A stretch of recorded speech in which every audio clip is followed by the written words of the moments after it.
বন্ধু বান্ধৱীসকল আজি আপোনালোকলৈ লৈ আহিছো এটা নতুন ভিডিঅ' যাৰ সহায়ত আপোনালোকে এই ভিডিঅ'টোৰ পৰা কিছু উপকৃত হ'ব বুলি আশা কৰিলো।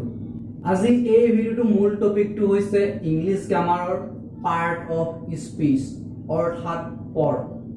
আপোনালোকে ইংৰাজী গ্ৰামাৰ কৰিবলৈ যোৱা আগতে পাৰ্ট অফ স্পীচ জনাটো অতিকৈ প্ৰয়োজন। সেয়ে বন্ধু বান্ধৱীসকল ভিডিঅ'টো আপোনালোকে আৰম্ভণিৰ পৰা শেষলৈ চাও বুলি আশা কৰিলো। তেনেহলে ব্লগ ফ্ৰেণ্ডসকল পলম নকৰি ভিডিঅ'টো আৰম্ভ কৰোঁ।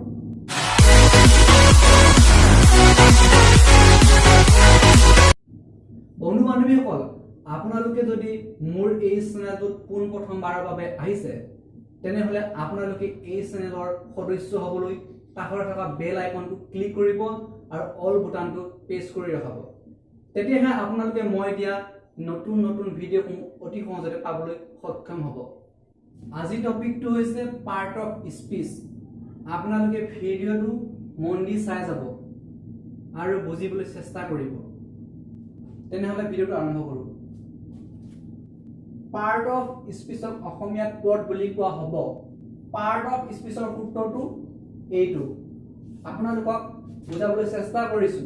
পাৰ্ট অফ স্পীচক অসমীয়াত কোৱা হ'ব বাক্যত ব্যৱহাৰ হোৱা প্ৰতিটো শব্দকে পাৰ্ট অফ স্পীচ বোলে, অৰ্থাৎ পদ বোলে। এটা বাক্যৰ সৃষ্টি কৰোঁতে যিবোৰ শব্দ লগ লগোৱা হয় সেই প্ৰতিটো শব্দকে পাৰ্ট অফ স্পীচ বুলি কোৱা হয়।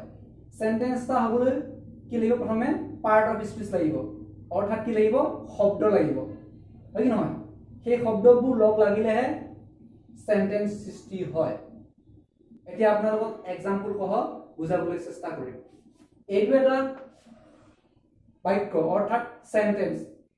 এই বাক্যটোৰ সৃষ্টি হওঁতে কিছুমান শব্দ সংযোগ হৈছে, অৰ্থাৎ কিছুমান শব্দ যোগ হৈছে। সেই শব্দবোৰ লগ লাগিহে একোটাৰ সেন্টেন্স হয় অথবা একোটা বাক্য হয়। এই সেন্টেন্সটো লগ লগা শব্দবোৰকে পাৰ্ট অফ স্পীচ বুলি কোৱা হ'ব।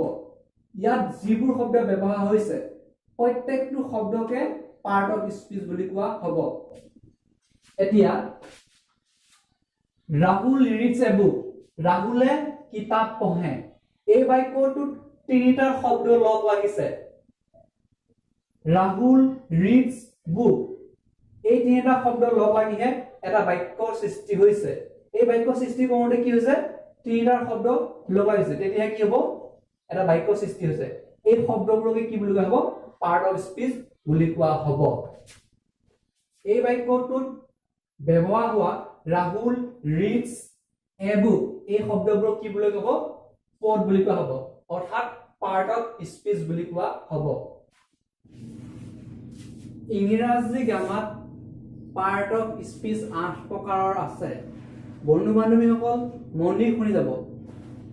ইংৰাজী ব্যাকৰণত পাৰ্ট অফ স্পীচ 8 প্ৰকাৰৰ আছে।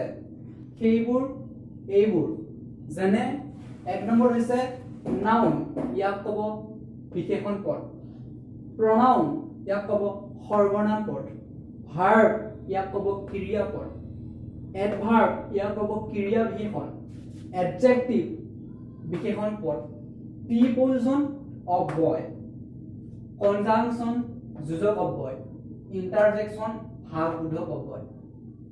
এই 8 প্ৰকাৰৰ পাৰ্ট অফ স্পীচ এটা সেন্টেন্স সৃষ্টি কৰোঁতে ব্যৱহাৰ হয়।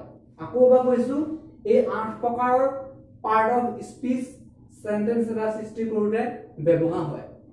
যিকোনো প্ৰকাৰৰ পাৰ্ট অফ স্পীচ থাকিব পাৰে তাত। বন্ধু বান্ধৱীসকল ইয়াৰ সূত্ৰসমূহ নেক্সট এটা ভিডিঅ'ত আপোনালোকৰ মাজলৈ লৈ আহিম, আপোনালোকে চাবলৈ নাপাহৰিব। আপোনালোকে যদি ইয়াৰ আগৰ ভিডিঅ'সমূহ চোৱা নাই, মই ডেছক্ৰিপশ্যনত লিংকটো দি দিম, আপোনালোকে সেই ভিডিঅ'সমূহ চাই ল'ব। বন্ধু বান্ধৱীসকল যদি আপোনালোকে ভিডিঅ'টো চাই ভাল পাইছে তেনেহলে লাইক এটা কৰিব আৰু যিমান পাৰে বন্ধু বান্ধৱীসকলৰ মাজত শ্বেয়াৰ কৰি দিব। তেনেহলে বন্ধু বান্ধৱীসকল অন্য এটা ভিডিঅ' লৈ আপোনালোকৰ মাজলৈ আহিম বুলি প্ৰতিশ্ৰুতি দিলোঁ। তেনেহলে আজিলৈ ইমানতে পায়। ধন্যবাদ।